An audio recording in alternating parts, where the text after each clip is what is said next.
오늘 하나님의 말씀은 디모데전서 3장 1절부터 7절까지 함께 보시겠습니다. 디모데전서 3장 1절부터 7절까지 제가 봉독하겠습니다. 미쁘다 이 말이요 곧 사람이 감독의 직분을 얻으려 함은 선한 일을 사모하는 것이라 함이로다. 그러므로 감독은 책망할 것이 없으며 한 아내의 남편이 되며 절제하며 신중하며 단정하며 나그네를 대접하며 가르치기를 잘하며 술을 즐기지 아니하며 구타하지 아니하며 오직 관용하며 다투지 아니하며 돈을 사랑하지 아니하며 자기 집을 잘 다스려 자녀들로 모든 공손함으로 복종하게 하는 자라야 할지며 사람이 자기 집을 다스릴 줄 알지 못하면 어찌 하나님의 교회를 돌보리요. 새로 입교한 자도 말지니 교만하여져서 마귀를 정죄하는 그 정죄에 빠질까 하며 또한 외인에게서 선한 증거를 얻은 자라야 할지니 비방과 마귀의 올무에 빠질까 염려하라. 아멘. 예수의 좋은 일꾼이라는 우리 디모데전서 4장 6절에 나오는 표현인데요. 그것을 제목으로 삼고 오늘 네 번째 시간 함께 이제 살펴보도록 하겠습니다. 오늘은 버릴 것을 아는 사람들, 예수의 일꾼은 버릴 것을 아는 사람들이다. 그리고 물론 행하는 것도 포함하겠죠. 교회 리더들은 세상의 리더들과 다른 점이 분명히 있습니다. 근본적으로 제일 다른 것은 뭐냐면 우리가 직분으로 응할 때 하나님의 부르심에 응한다라는 그런 소명의식입니다. 하나님의 부르심에 응한다라는 말은 자신이 하나님의 은혜를 알고 그 하나님의 은혜를 체험했다라는 뜻이죠. 그렇기 때문에 내가 그 은혜에 실제로 응하는 것입니다. 그 나의 몸짓, 그 표현이 바로 내가 하나님의 은혜를 만났다라는 증거가 되어야 되는 것이죠. 그리고 또 그 은혜를 알 뿐만이 아니라 그 은혜를 알게 하는데, 그러니까 다른 사람들로 하여금 또 교회로 하여금 세상으로 하여금 그리스도의 은혜를 알게 하는데 자기의 삶을 투신한 사람이다. 이렇게 말할 수 있습니다. 그러니까 이 교회의 직분자들은 또 리더들은 사람의 관계를 가장 중요하게 생각합니다. 그러니까 사람과의 관계를 중요하게 생각한다는 말은 일이 따라오죠. 일 잘해야 합니다. 그리고 일도 놀지 말고 해야 합니다. 그런데 일에만 목적이 있는 것은 아니라 이런 말씀이죠. 그 일을 하는 데 있어서 그 더 깊은 숨겨진 목적은 바로 사람을 잘되게 하는 데 있습니다. 그러니까 일의 업적과 일의 어떤 성과가 우리에게 마지막 목적이 아니라 목표가 아니라는 뜻입니다. 사람이 잘되게 한다는 말은 그 일을 통해서 그 사역의 대상이 되었던 모든 사람들이 하나님께 한 걸음 더 가까이 가는 것을 말하는 것입니다. 그러니까 지금 있는 우리의 자리에서 이 사역을 통해서 하나님께로 한 걸음 더 가까이 나아갔는가? 그것이 바로 진정한 사역의 목적이다라는 거죠.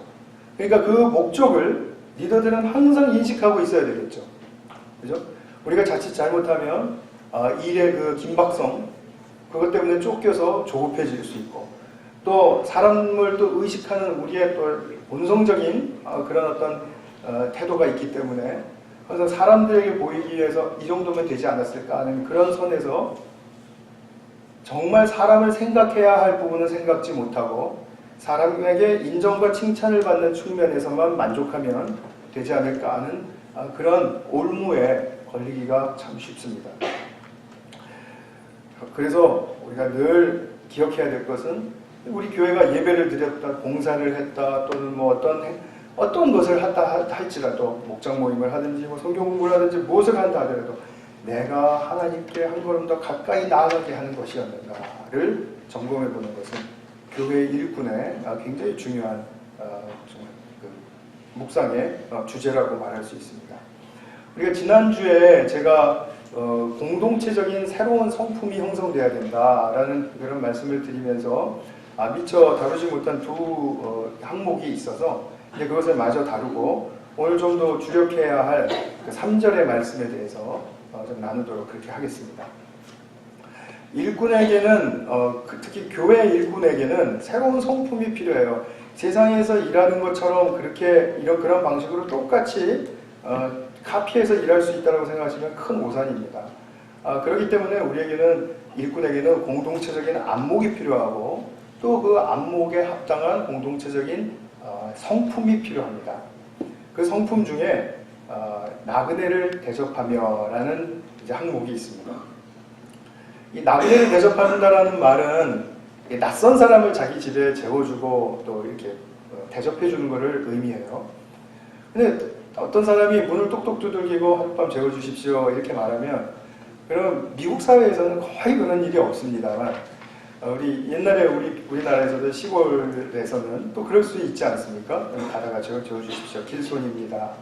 그러면 그를 잘 받아들여주는 사람이 있고 또 잘 받아들일 수 없는 그런 사람이 있죠. 그거는 그냥 자신이 그 어떤 두려움과 어떤 새로운 사람을 만나는데 어색함과 이런 문제들 때문에 쉽게 하지 못하는 사람들도 있을 수 있습니다.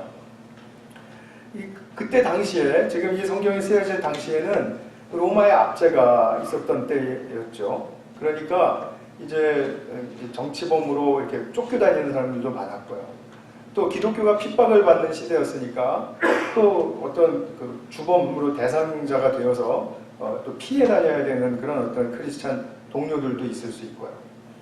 또 그때 당시에는 교회마다 이렇게 뭐 목사 뭐 이렇게 있는 게 아니고 이렇게 순회로 다니는 교사, 설교자들이 많았으니까 근데 그들이 또 돌아다니면서 또 집을 하룻밤 묵어야 되는 그런 경우도 있었을 것이고요. 또 그야말로 여행 중에 이제 길손도 있었을 것이고요. 이제 이런 사람들을 잘 환대해라라는 말입니다. 로마서 12장 13절에도 손님 대접하기를 힘쓰라. 그리고 또 베드로전서 4장 9절에도 서로 대접하기를 원망 없이 하라. 이렇게 말씀합니다. 그러니까 원망 없이 하라는 말은 궁시렁거리지 말고 해라 이런 말입니다. 그래서 이 대접해야 되는 손님을 대접하고 뭐 나그네를 이렇게 머물게 하는 것에 대해서 참 성경이 굉장히 여러 군데에서 말하고 있는 것을 보게 돼요. 그리고 또 우리가 뭐 그리스도인의 미덕이다 그러면은 그냥 그래, 믿는 사람이 좀 그런 거 좀 잘 해줘야지 이렇게 생각하기가 쉽죠. 맞습니다. 그렇게 생각이 드는 것은 맞습니다. 근데 좀 전에 말씀드렸던 것처럼 그것이 잘 되는 사람도 있고 잘 안 되는 사람도 있습니다.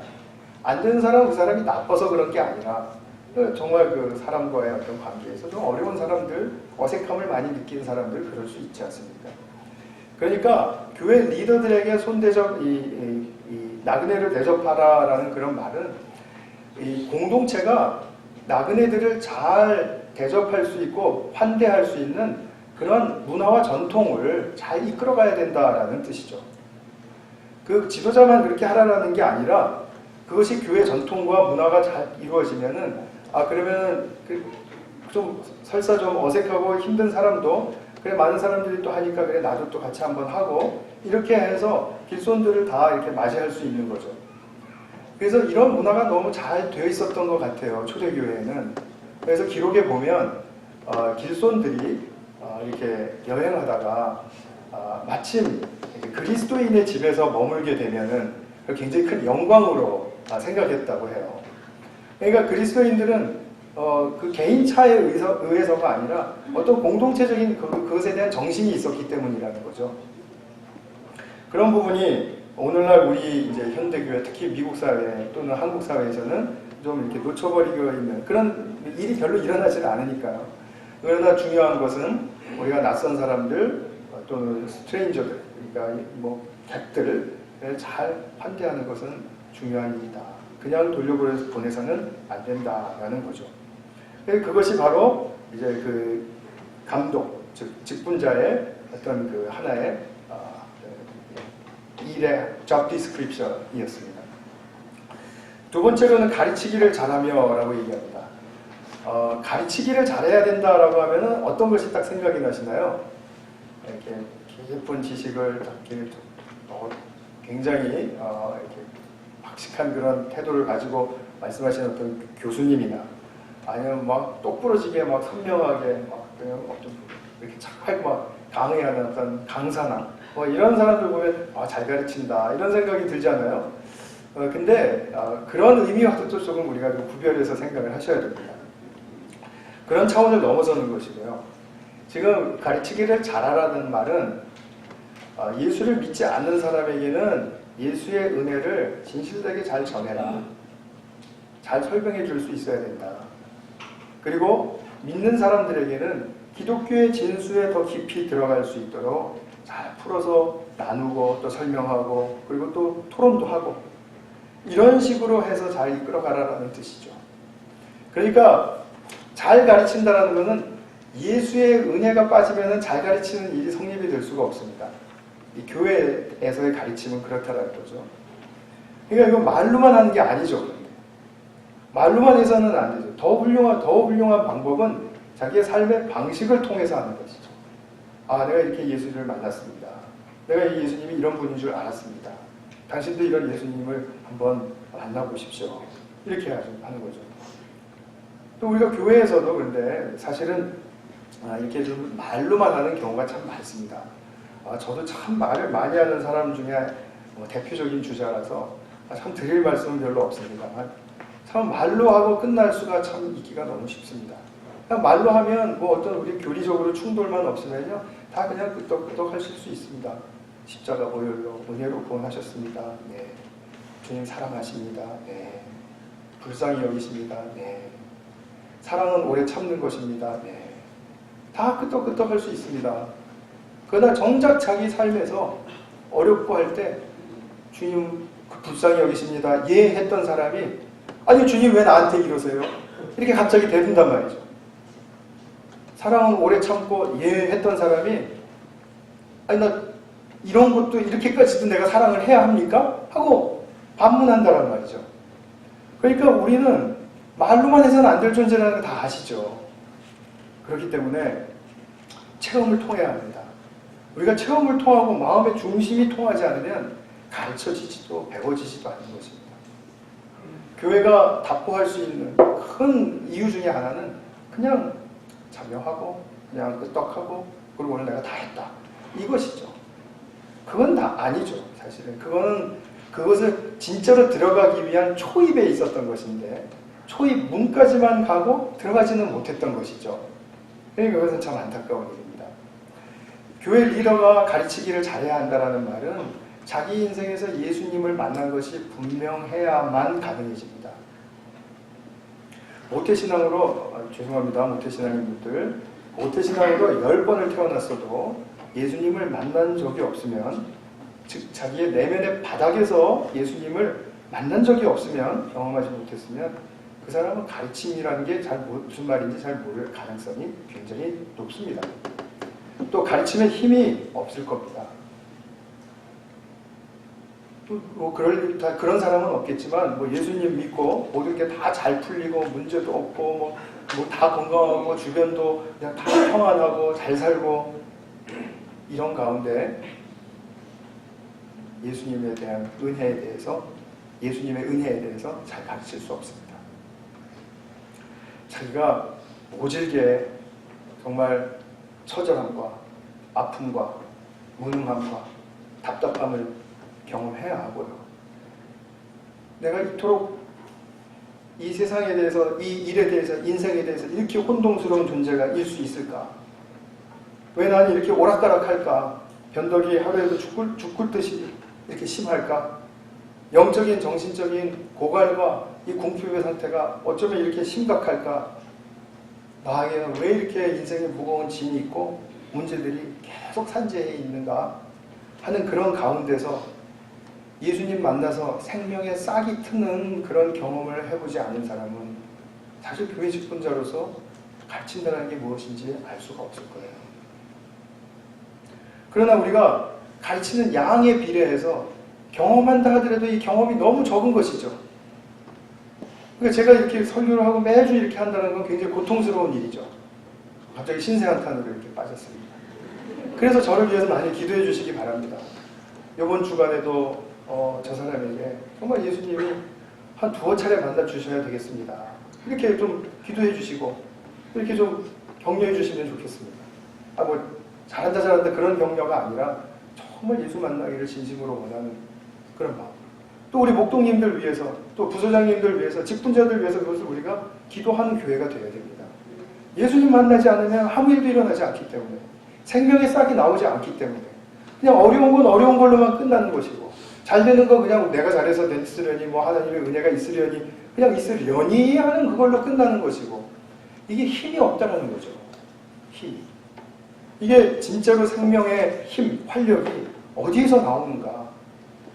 아이러니컬하게도 우리 인생에 어둡고 처절하고 아픈 가운데서 생명의 싹이 나옵니다.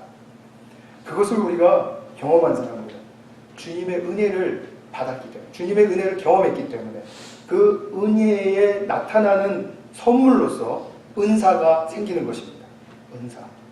그래서 그것이 바로 내가 예수를 가르치는 은사가 되는 거죠. 자, 그럼 여기까지가 이제 이 교회 직분자가 이제 갖추어야 할 어떤 그 공동체적인 새로운 성품에 해당하는 이제 것이었습니다.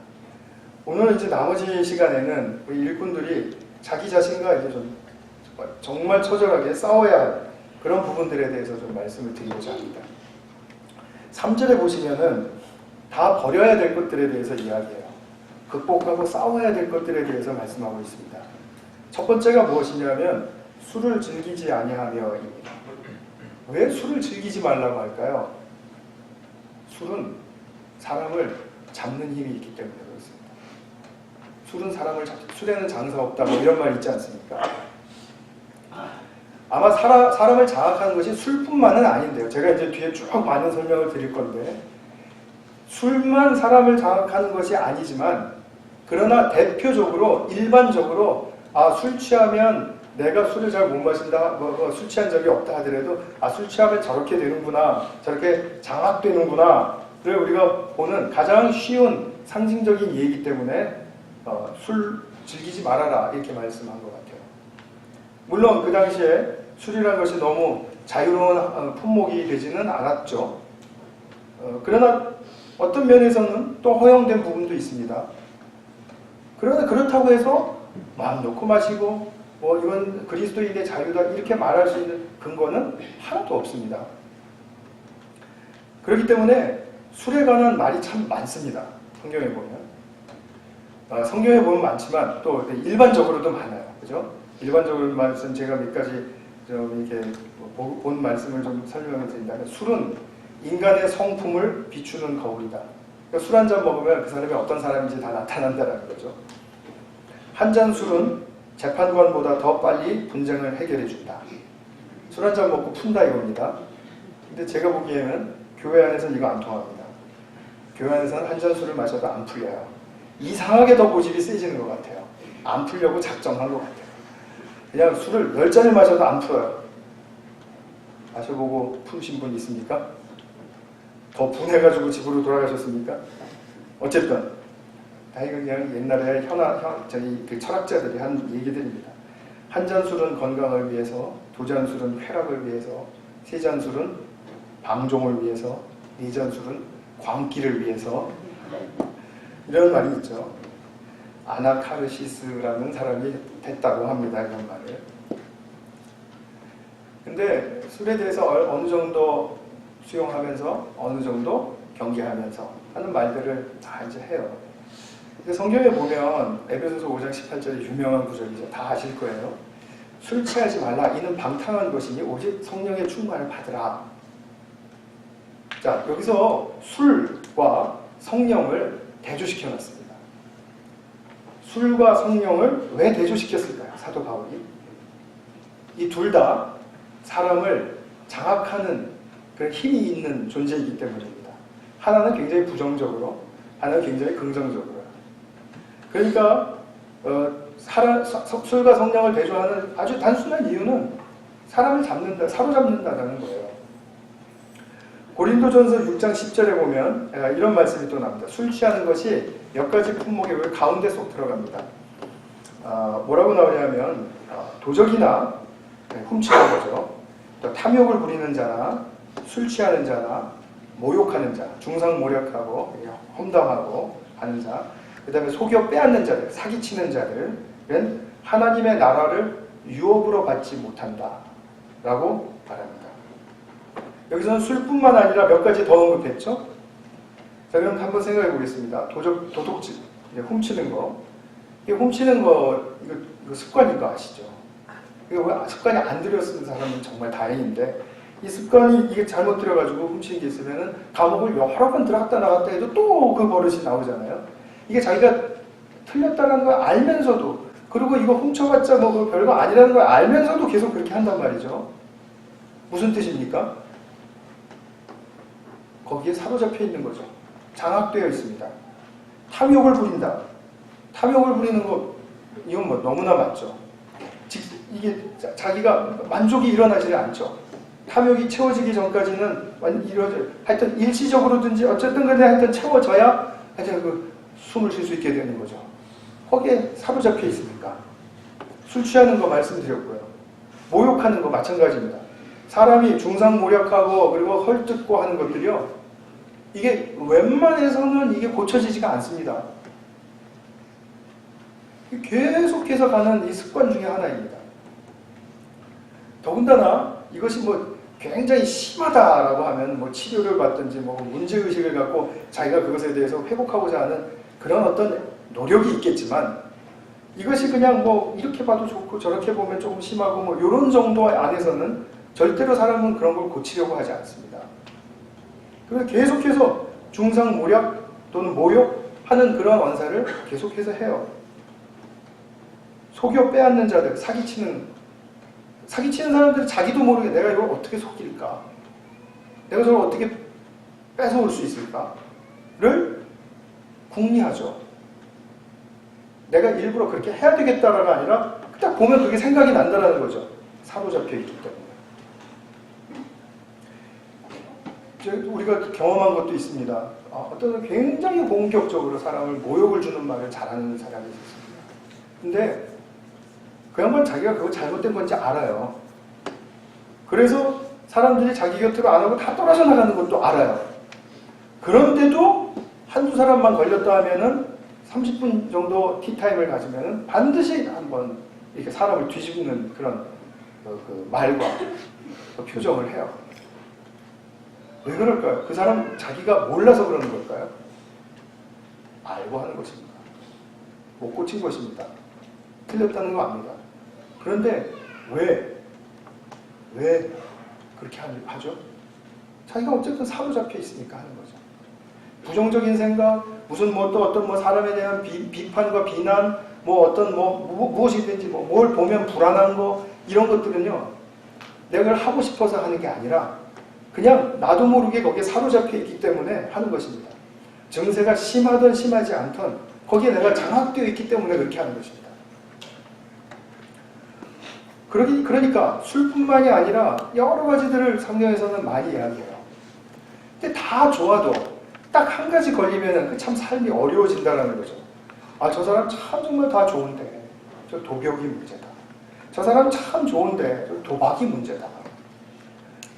탐욕이 문제고 꽉 막힌 것이 문제고. 이것이 지금 굉장히 힘든 일이잖아요. 어떤 사람은 좀 더 나가보겠습니다. 어떤 사람은 그냥 허용될 수 있는 범위 아니라고 자기는 믿지만 사람들에게는 상당히 좀 상처가 될 만한 비아냥거림과 그리고 냉소적인 태도를 가지고 있는 사람이 있습니다. 뭐 누구를 제가 지금 생각하고 하는 얘기는 아니니까 걱정하지 마세요. 그런 사람들이 있잖아요. 뭐든지 일단 딱 있으면 시비를 걸고 보는 사람이 있습니다. 마저 틀려. 이거죠. 사사건건이 참견하고 코멘트하고 하는 사람이 있습니다. 걸핏하면 욕이 팍 튀어나오는 사람이 있습니다. 어떤 사람 매니퓰레이션, 컨트롤하지 않으면 참 자기 자신이 불안해지고 힘든 사람이 있습니다. 이런 사람들은 뭔가 이렇게 막 이렇게 공격적이고 뭐 이렇게 비판적이고 뭐 이렇게 해서 그런 것들 그리고 습관을 가지고 있는 사람들인데 반대로 무슨 일만 일어나면 입 딱 다물고 마음도 콱 닫아버리고 자기 동굴 속으로 쑥 들어가는 사람이 있습니다.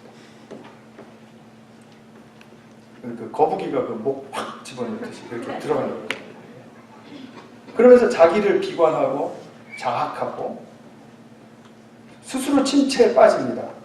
그런 일만 일어나는 우울증 중에는 중독성 우울증도 있다고 해요. 그러니까 꼭 우울증이 이렇게 뭔가 이렇게 심리적, 병리적인 게 물론 거기에 해당하지만 중독성적인 그런 그 우울증이 있다고 합니다. 이런 것들을 되풀이하고 또 자기가 잘못된 건 줄 알면서도 빠져나오지 못하는 이유는 뭡니까? 아주 쉬운 말로 저는 답변 드릴 수 있을 것 같아요. 그렇게 안 하면 직성이 안 풀리기 때문입니다. 자기 직성이 안 풀리기 때문에. 그렇게 안 하면 자기가 살맛이 안 나기 때문이에요. 이상하죠? 입을 꽉 다무는 것이 어떻게 내가 살맛을 나게 합니까? 일시적으로는 가능하다는 거죠. 그렇게 된다는 겁니다. 그러니까 우리가 일시적으로나마 자기가 숨을 좀 쉬어보고 싶어서 자기 나름대로 습관화되어 있고, 이 습관화되어 있다는 말은 중독되어 있다는 뜻입니다. 꼭 무슨 뭐 담배에 중독되고 뭐 술에 중독되고 뭐에 중독되고 하는 그런 말만 중독에 해당하는 게 아니라 이런 것이 다 지금 장악되고 있다는 자체가 내가 중독되어 있다는 뜻입니다. 그러니까 이 중독되어 있는 이곳에서 내가 살기 위해서는 내가 계속 해오던 대로 한 번은 그래도 해야죠. 그래야 직성이 풀리고 내가 좀 살 것 같죠. 다른 사람에게 상처가 갔든지 관계를 망가뜨리든지 그것이 결국은 자기를 망가뜨리는 일이든지 그건 나중 문제죠. 일단은 그렇게 해버려야 되죠. 이것이 우리 인간의 모습입니다.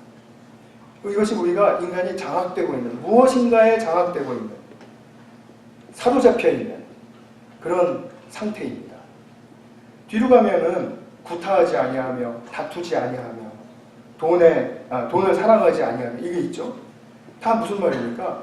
구타하고 다투는 게 습관이 있는 사람입니다. 이게 습관이 안 들린 사람은 사람 때리는 거 굉장히 두려워합니다.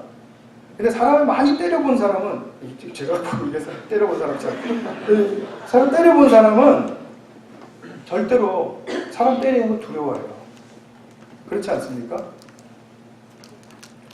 그런 사람은 그렇게 습관이 들려서 장악되어 있기 때문에 그렇게 하는 겁니다. 잘 안 고쳐집니다. 돈 한번 생각해 보십시오. 인간이 살아가면서 가장 필요한 게 돈입니다. 그렇게 말할 수 있습니다. 현실적으로. 그런데 가장 노예가 되기 쉬운 것도 돈입니다. 되게 힘들죠. 이건 소유의 많고 적음의 문제가 절대로 아닙니다. 어떤 사람은 10만 불, 100만 불에도 자유할 수 있고요. 어떤 사람은 100불, 1000불에도 노예가 될 수 있습니다. 이거는 자기 자신이 분명하게 성찰해서 알아낼 수 있는 문제입니다. 그렇기 때문에 우리를 가장 잘 사로잡는 이 돈의 위력, 그래서 예수님은 만몬이라고 불렀죠. 만몬, 신으로 불렀습니다. 신. 그리고 항상 예수님께서는 재물과 하나님을 같이 섬길 수 없다라고 말씀하셨어요. 재물을 하나님 격에다가 이렇게 갖다 놓고 이거 하면은 하나님 섬길 수 없다. 이렇게 말씀하신 겁니다. 그만큼 위력이 있습니다. 사로잡힐 수 있다는 거죠. 장악되고 중독될 수 있다는 뜻이죠. 내가 돈을 장악해야 합니다. 얼마가 있든지 간에 돈을 장악해야 합니다. 그러니까 그 말은 어떻게 하는 것이 돈을 장악하는 것입니까? 내가 돈만으로 사는 건 아니다라는 걸 보여줘야죠. 그러려면 내 호주머니에 돈이 얼마가 있든지 간에 다른 사람에게 유익이 될 수 있도록 내 돈을 흘려보내주는 그 실행을 할 때 그때 내가 돈에 그건 장악되지 않는 모습이죠. 물론 그러면서도 너무 아까워하고 막 정말 집에 가서 잠이 안 올 정도로 막 생각나고 막 그러면은 그것도 곤란한 거겠지만 사실 우리가 줄 때 기쁘다라는 사실은 누구나 경험하지 않습니까? 그런 것이죠. 술을 즐기지 않고 그 이하 모든 말씀들 사람이 장악되지 말아야 할 것들에 대해서 경계하고 있습니다. 중독되지 말아야 할 것에 대해서 경계하고 있습니다. 술뿐만이 아닙니다. 모든 행동 양식에 걸쳐 있습니다. 그래서 이것을 그래 어떤 도덕적인 측면에서 보고자 하는 사람은 비도덕적인 거니까 그렇게 하면 안 돼 라고 말을 한다든지, 아니면 그거는 뭐 도덕이고 비도덕인 간에 그건 인간의 나쁜 점이잖아, 이건 인간의 단점이잖아, 그러니까 이건 고쳐야 돼 라고 말을 한다든지, 이건 심리적으로나 병리적으로나 이건 중독의 관점에서 봐야 잘 풀릴 수 있을 거 아니야 하는 그런 어떤 과학적인 어떤 방법의 관점에서 본다라든지, 또는 이거 하나님과 떨어져 있고 하나님과 친밀하지 못하니까 생겨나는 그런 거 아니야, 영적인 문제로 본다라든지, 어떤 관점으로도 볼 수 있을 거예요. 이런 부분들에 대해서 성도님들은 어떤 관점에서 보기를 원하십니까? 비도덕, 도덕 이런 관점에서 보기를 원하십니까? 아니면은 인간 그거 좀 바람직한 거 아니니까 그건 고쳐야 된다는 그런 단순한 차원에서 보십니까? 영적인 문제로 보십니까? 심리적, 병리적인 문제로 보십니까? 어찌됐든지 간에 어떠한 측면에서 이것을 보시든지 간에 이것이 장악된 것이 풀리지 않으면, 장악된 것으로부터 극복되지 않으면 우리에게는 참으로 좋지 않은 그런 결과에 봉착하게 됩니다. 그것을 제가 오늘 3가지만 간단하게 말씀드리려고 합니다. 이것이 끝까지 나를 장악하고 있으면 첫 번째로 나의 존엄성을 잃습니다. 사람은 자기 자신을 위장하거나 감추거나 거짓말할 때 자기의 존엄성이 나타나지 않습니다. 존엄성이 죽어버립니다. 그러니까 일도 잘하고 성과도 많이 내고 이러는데 죄송한 얘기지만 이렇게 귀하게 여겨지지가 않는다. 그것은 내가 너무 자기를 위장하거나 감추거나 거짓말하고 있기 때문일지도 모릅니다. 사람의 존엄성이라는 것은 자기가 정직함으로 표현될 때 나타나는 것입니다. 내가 요만한 가치를 가지고 있든지 큰 이만한 가치를 가지고 있든지 간에 나의 나됨으로 정직하게 그것이 표현되고 그것이 정직하게 전달될 때 상대로 하여금 내가 존엄한 존재라는 것을 알게 하는 것입니다. 늘상 가리고 숨기고 여기서 말한 것처럼 탐욕이 있거나 또는 술 취해 있거나 또는 모욕하거나 아니면 속여 빼앗는 그 궁리를 하거나 그런 가운데서는 결코 존엄성이 나타나지 않죠. 이건 굉장히 상식적인 얘기라고 저는 생각합니다. 쉽게 말하면 자기의 가치가 자신을 장악하고 있는 것 때문에 가려지면 안 된다 이 말이죠. 술을 마시는 건 좋은데 술 때문에 자기의 가치가 가려지게 하지 말아라 이거죠. 거짓말을 하면 안 되겠죠. 애교스러운 것들, 참견하고 코멘트하는 것들, 컨트롤하는 것들, 또는 입 다물고 좀 침체하는 것들, 이런 것들 모든 것들이 나의 가치를 드러내게 하는데 방해물이 되고 나를 장악하고 있어서 방해물이 되고 있다면 치워야 된다 이런 뜻입니다. 쉬운 일은 아니겠죠.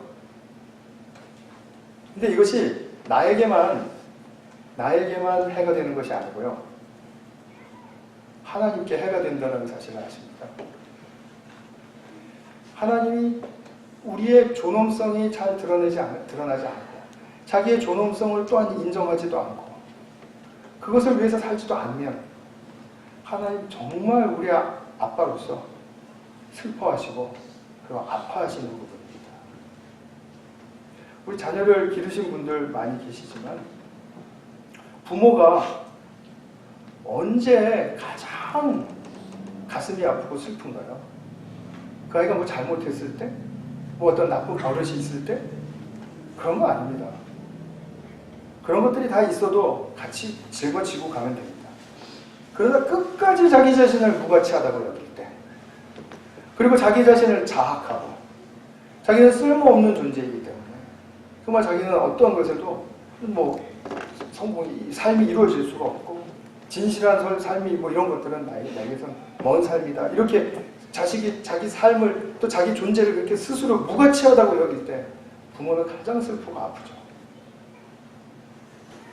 근데 우리 사람에게는 하나님의 형상이라는 그 존재의 DNA가 있습니다. 굉장히 선하고 굉장히 아름다운 것이죠. 이 DNA는 무한대의 포텐셜을 가지고 있습니다. 말하자면 이 DNA로 말미암아 인간은 무한대로 존엄한 존재라는 뜻입니다. 그 가치는 가격으로 매겨지는 게 아니죠. 어제 새벽 예배 때 우리 우정훈 집사님이 이제 은혜의 나눔을 같이 이제 친교 시간을 가졌습니다. 친교 시간을 가졌는데 마사회에서 일했잖아요. 그래서 말들에 대한 얘기를 많이 해줬는데 어떤 말은 3천억 원이래요. 3천억 원 한 마리가. 순간적으로 나는 3천억 원 가치가 되려나? 그 생각 잠깐 했습니다. 이 물질주의에 찌들어가지고요. 참 헤어나올 수가 없습니다. 그러다 곧장 정신은 차렸습니다만 3천억 원이면 어느 정도인지 감이 잡히시나요? 사랑의 교회 크게 지었지 않습니까? 그 2천 몇백억 원 들었다고 합니다. F-35 그 전투기가 한 대 지금 디스카운트 해가지고 한 1,000억 원 정도 한다 그러면은 전투기 3대 값입니다.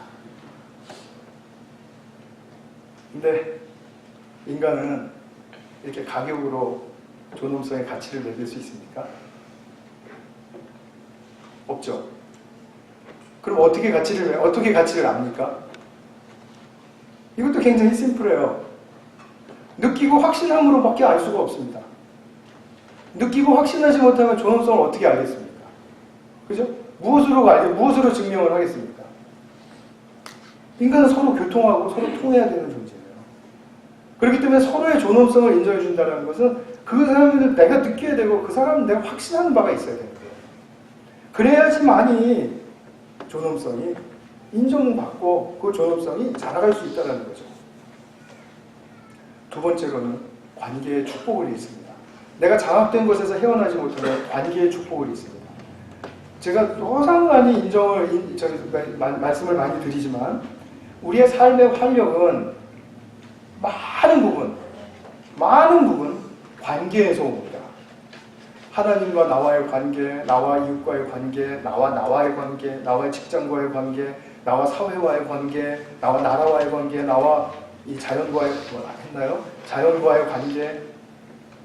그 관계가 어떻게 살아있고 어떻게 얼마나 가치가 쟁여져 있는가를 발견하는 만큼 그만큼 내게는 삶의 활력으로 다가오게 됩니다. 우리 공동체에서 100사람이랑 다 사이가 관계가 좋아도 한 사람이랑 관계가 딱 이상하게 틀어지면은 굉장히 삶의 활력이 확 위축되는 걸 느끼신 적이 없으십니까? 약해질 수밖에 없습니다. 내가 무언가에 장악되어 있으면 관계는 약해질 수밖에 없습니다. 모든 것이 다 싫어질 수밖에 없습니다. 내가 찾고 즐거워하는 것이 그냥 나를 장악하고 있는 것들로 이렇게 돌아가게 하기 때문에, 그죠? 그것이라고 생각하기 때문에 내가 그것만 있으면 나는 관계 없어도 살 수 있다라고 믿는 거거든요. 도박에 사로잡힌 사람은 자나깨나 그림 생각하죠. 동양. 또는 당기는 생각. 반짝반짝하는 거. 제 수준에서는 그거입니다만 또 여러분들도 다른 거 아시는 거 있을지 모르겠습니다. 그런 거 계속 자기에 사로잡혀 있으면 관계에 관심이 있을까요? 관계에서 오는 축복을 다 놓쳐버리게 되는 거죠. 그러면 이것과 연결해서 세 번째로 잃어버리는 것은 뭐냐면 공동체를 잃어버립니다. 공동체는 나에게 좀 잘해주면 또 괜찮게 하는 것 같으면 오케이. 아니면 또 문제가 있고 또 시달리고 그러면 또 맨날 그래 그냥 또 싫어. 공동체의 의미를 모르는 거죠. 공동체를 잃어버린다는 말은 그냥 보이는 수준에서만 평가하기 때문에 그냥 하고 있는 그 행동 양식이나 그런 것들은 그냥 자기가 판단하고 그걸 자기가 생각하면 되니까 그것으로만 보이니까 자기가 보는 그 가치밖에는 안 보이는 거죠. 공동체를 잃으면 어떻게 되겠습니까? 사람은 어디서 가치를 찾을 데가 없습니다. 우리 교회라는 공동체도 있고 사회라는 공동체도 있고 국가라는 공동체도 있습니다. 거기서 가치를 못 찾으면 어디서 가치를 찾을까요? 자기 자신 안에서만 찾는 거죠. 근데 자기 자신 안에는 무엇이 있습니까? 이게 뭔가 장악되어 있기 때문에 이거 지금 다 잃어버린 상태거든요. 그럼 자기를 장악하고 있는 것만 가치 있게 느껴지니까 그걸 또 찾습니다. 쳇바퀴 도는 거죠. 그러면 어떻게 되는 거죠? 그러면 결국은 자기 중심성으로밖에 돌아갈 수밖에 없다는 거죠. 그냥 자기 가치만 찾게 되니까. 그러나 그것으로 만족을 하나요? 못하죠. 그러나 정말로 인생이 비관스러운 것은 자기 안에서 그냥 한정되어 있는 그만큼의 어떠한 가치밖에는 찾을 수가 없으니까. 그러니까 결국은 회의가 되고, 그리고 또 삶이 후회가 되고, 그리고 또 헛산 것 같고, 이렇게 생각이 드는 거죠.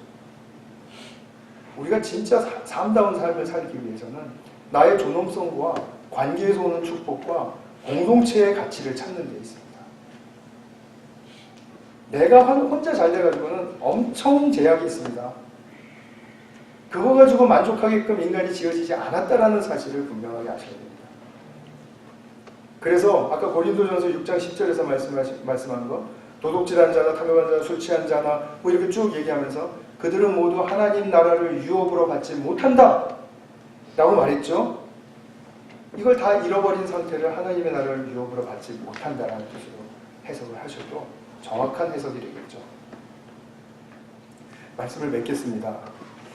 교회 일꾼들은 몸 대신 공동체를 세우는데 헌신할 때 일만을 말하지 않습니다. 그 직분 자체만 말하지 않습니다. 지난주에 보신 것처럼 공동체적인 새 성품이 길러져야 되는 것이고요. 또 나를 장악하고 있는 것들을 실제로 버림으로써 그걸 한 가지를 버림으로써 내게 어떠한 만 가지의 축복이 나를 충족시킬 수 있고 충만하게 할 수 있는가를 우리는 볼 줄 알아야 되는 것입니다. 그런 삶으로 나가야 된다는 거죠. 그런데 이런 삶을 살아갈 때 교회가 바로 세워진다는 거죠. 뭐 교회를 바르게 세우기 위해서 모든 일을 할 게 아니라 지금 공동체적인 새 성품 그리고 나를 장악하고 있는 것들을 하나씩 버려가면서 내가 공동체에 대한 축복을 누리고 그리고 이렇게 가치 있는 것이었어 하고 기뻐하고 즐거워하는 그 직분자의 그런 모습이야말로 교회를 바르게 세워가는 거죠.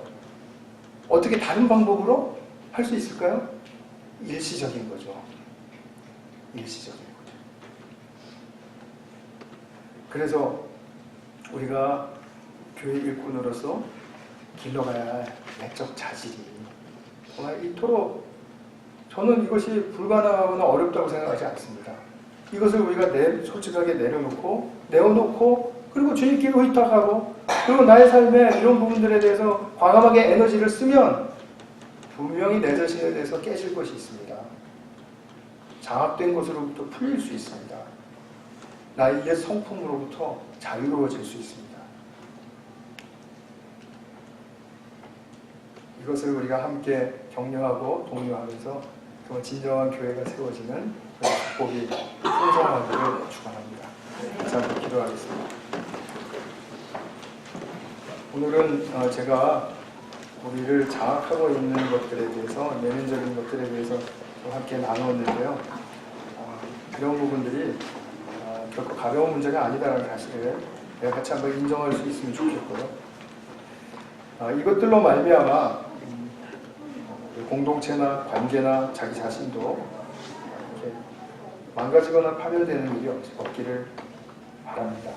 그리고 더 나아가서는 이런 문제들을 발판으로 해서 우리 교회가 정말 진정으로 새롭게 세워질 수 있는 그런 교회가 될 수 있도록 같이 함께 마음을 모아서 기도하겠습니다. 사랑하는 아버지 하나님, 우리가 정말 하나님의 그 몸된 교회를 얼마나 사랑하고 또 세워가기를 희망하는가는 우리에게 정말 세워져야 할 공동체적인 새 성품과 또 우리를 지금 옛 성품과 함께 장악하고 있는 이런 장악하는 그런 대상들에 대해서 자유로워지는 것임을 저희들이 믿고 그리고 이렇게 행하기를 원하는 그 간절한 마음으로 기도를 드립니다. 주님, 우리의 모습 속에서 정말 존엄성이 나타나고 또 관계의 축복이 풍성해져서 삶의 활력이 붙고 그리고 공동체가 진정으로 가치 있는 것이기 때문에 정말 이것을 얻은 것은 내 삶의 큰 축복이라고 믿게 된다면 그 삶은 얼마나 새로운 삶을 사는 것이며 또 주님 기뻐하시는 삶을 사는 것인지 정말 저희들이 한번 목도하기를 원합니다. 우리의 삶에서 또 우리의 공동체 안에서 그를 증거하기를 원합니다. 주님 그렇게 할 수 있도록 힘주시고 또 우리를 이끌어 주시옵소서. 우리 구주 예수 그리스도의 이름으로 기도하였습니다. 아멘.